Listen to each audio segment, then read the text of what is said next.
Once upon a time, there was a bear who lived in the woods. Every day, he took a walk in nature.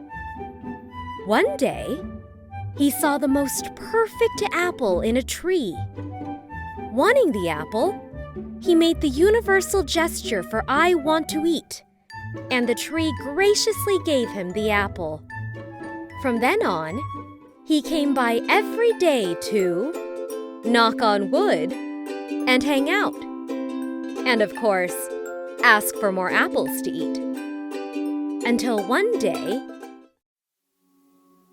winter came. The tree was freezing, sad, silent, and no longer bearing fruit. Now all the bear had left were cookies, which was not good for his healthy appetite. He thought back on the good times he and the tree had had, and couldn't help but feel thankful.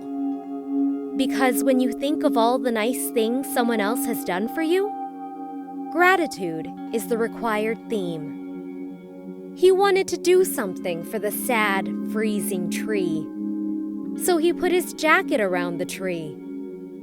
This warmed the body and heart of the tree. The tree was once again energetic and produced even more fruit than before.